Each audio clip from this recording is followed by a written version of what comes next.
સુરત જિલ્લામાંથી પસાર થનાર 3 જેટલી 765 કેવીની વીજ લાઇનનો ખેડૂત દ્વારા કરવામાં આવી રહ્યો છે વિરોધ। કલેક્ટર સાથે મીટિંગ બાદ પણ નથી આવ્યું સમસ્યાનું નિરાકરણ। હજી પહેલી લાઇનના નાણાં ખેડૂતના ખાતામાં જમા નથી થયા ત્યાં વધુ 2 લાઇનો નાખવાની વાત આવતા ખેડૂતો કરી રહ્યા છે વિરોધ। સુરત જિલ્લામાં છેલ્લા કેટલાય સમયથી ખેડૂતો વીજ કંપની દ્વારા નાખવામાં આવતી વીજ લાઇનનો વિરોધ કરી રહ્યા છે। પહેલા કચ્છના ખાવડાથી નવસારીના વાસીબોરસી સુધી semi government company Power Grid corporation limited દ્વારા નાખવામાં આવતી 765 કેવી વીજ લાઇનનો ખેડૂતો વિરોધ કરી રહ્યા હતા। મામલો જેમતેમ થાળે પડ્યો હતો। ત્યાં વધુ 2 765 કેવીની વીજ લાઇનો નાખવાની નોટિસ આવવાનું શરૂ થતાં વિરોધના વળતોર ઉઠ્યા છે। થોડા સમય પહેલા કચ્છના ખાવડાથી નવસારી વાસીબોરસી સુધી નાખવામાં આવી રહેલી પાવરગ્રીડ કોર્પોરેશનની 765 કેવીની વીજ લાઇનનું ફાઉન્ડેશનનું કામ શરૂ કરાયું હતું। જોકે જે તે સમયે ખેડૂતો દ્વારા આ વીજ લાઇનમાં ભારે વિરોધ કરવામાં આવ્યો હતો। ખેડૂતો દ્વારા પોતાના ખેતરોમાં જબરદસ્તી નાખવામાં આવતી આ લાઇનના કામો અટકાવ્યા હતા। જોકે જિલ્લા કલેક્ટરની મધ્યસ્થી બાદ ખેડૂતની માંગ મુજબનું વળતર ચૂકવવાનું નક્કી થયું હતું। પરંતુ એ વાતને લાંબો સમય વીતી ગયો હોવા છતાં ખેડૂતના ખાતામાં વળતરના નાણાં આજ દિન સુધી જમા થયા નથી। ત્યાં તો વધુ 2 765 કેવીની વીજ લાઇનો જે સુરતના ઓલપાડથી મહારાષ્ટ્રના બોઈસર સુધી અને નવસારીથી વતામણ સુધી નાખવાની હોવાની વાત સામે આવતા ખેડૂતો વિરોધ કરી રહ્યા છે। સમગ્ર વિરોધને લઈ આજરોજ સુરત જિલ્લા ખેડૂત સમાજ દ્વારા કામરેજના સેવની ગામે આવેલ રામજી મંદિરમાં એક બેઠકનું આયોજન કરવામાં આવ્યું હતું। જેમાં સુરત જિલ્લાના અસરગ્રસ્ત ખેડૂતો મોટી સંખ્યામાં ઉપસ્થિત રહ્યા હતા। ખેડૂત સમાજના આગેવાનો દ્વારા ખેડૂતોને સમગ્ર બાબતે વિસ્તૃત માહિતીથી અવગત કરવામાં આવ્યા હતા।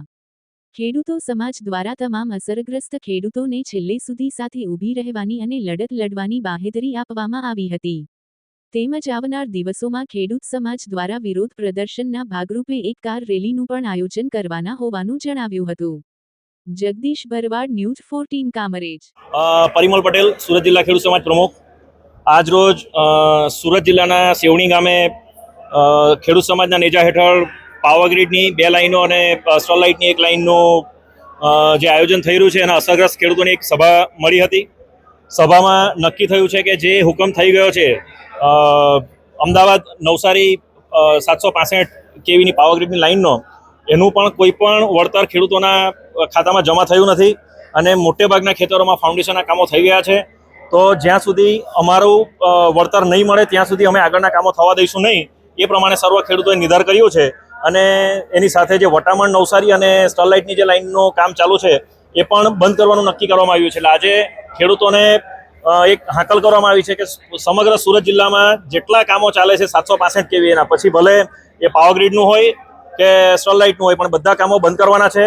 અને ટૂંક સમયમાં સુરત જિલ્લાના સર્વ અસરગ્રસ્ત ખેડૂતોની એક મોટી કાર રેલી અમે આયોજન કરી રહ્યા છે અને એની પણ વિગતો અમે તમને ભવિષ્યમાં આપતા રહીશું। સમગ્ર ગુજરાતમાંથી જે હાઈ ટેન્શન લાઈન પસાર થાય છે પાવરગ્રીડની, એ બાબતે ખેડૂતોનો વિરોધ હતો। ખેડૂતોના વિરોધ વચ્ચે કલેક્ટરશ્રીએ નોટિસ આપી અને કલેક્ટરશ્રી જે એવોર્ડ જાહેર કર્યો છે ખેડૂતોને આટલું વળતર ચૂકવવા પાત્ર છે એવો ઓર્ડર કર્યો। કામ લગભગ 50% પૂરું થવા છતાં હજુ કોઈ બી ખેડૂતોને એના ખાતામાં પૈસા જમા નથી થયા। એટલે અમને એક ડર છે કે કાલે ઉઠીને પાવર લાઈન નખાઈ જશે અને આ વળતરનું શું, એના માટે એક આગળની રણનીતિ નક્કી કરવા માટે આજે કામરેજ ખાતે બધા ખેડૂતો ભેગા થયા હતા। જો કદાચ આ લાઈન પૈસા ન ચૂકવાય તો મોટા પ્રમાણમાં આંદોલનની અમે શરૂઆત કરીશું। અનિલભાઈ હરિભાઈ પટેલ, ગામ દારૂઠા, અસરગ્રસ્ત ખેડૂત। 765 કેવીની જે લાઈન કામરેજ તાલુકામાંથી પાસ થવાની છે એમાં મારું દારૂઠા ગામ છે। કામરેજ તાલુકાના દાટવા, નેત્રંગ, દારૂઠા, આસ્તા, સેગવા, વાંસદારુંઢી, પાલી એ ગામોમાંથી 765 કેવીની અમદાવાદ થી નવસારી લાઈન જઈ રહી છે। એમાં એ લોકોએ અત્યારે ફાઉન્ડેશનનું કામ કર્યું છે પાવરગ્રીડ કોર્પોરેશનની। એમાં અત્યારે પછી એ લોકો એમને જે વળતર ચૂકવવાનું હતું એ ચૂકવ્યું નથી। એટલે આજની અમે મિટિંગમાં એ નક્કી કર્યું છે કે ભાઈ જ્યાં સુધી અમને વળતરના પૈસા નહીં મળે ત્યાં સુધી આગળનું કામ અમે કરવા દેવાના નથી। બીજું, કામરેજ તાલુકાના જ ટીંબા, સામપુરા, ડેલાડ, ચીખલી, ડુંગર એ ગામોમાંથી સ્ટરલાઇટની 1 લાઇન પાસ થાય છે। બીજી કામરેજ તાલુકાના ગામોમાંથી જ પાવરગ્રીડ કોર્પોરેશનની બીજી લાઇન 765 કેવીની એ બી એક પાસ થાય છે।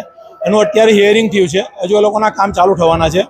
અમે ટોન લાઇનમાં દરેક ખેડૂતોએ આ મિટિંગ કરી નક્કી કર્યું છે કે જ્યાં સુધી અમને યોગ્ય વળતર નહીં મળે ત્યાં સુધી આ ટોન કંપનીના કામો અમે કરવા દેવાના નથી. એટલા માટે અમે આજે આ મિટિંગ રાખેલી હતી. ખેડૂત સમાજના નેજા હેઠળ પરિમલભાઈએ દરેકને કોલ આપ્યો છે કે ભાઈ જ્યાં સુધી તમને વળતર નહીં મળે ત્યાં સુધી તમે કોઈ પણ કામ નહીં કરવા દો. એટલે અત્યાર પછી અમે ખેડૂતો કોઈ બી કંપનીને કામ કરવા દેવાના નથી એવું અમે નક્કી કર્યું છે.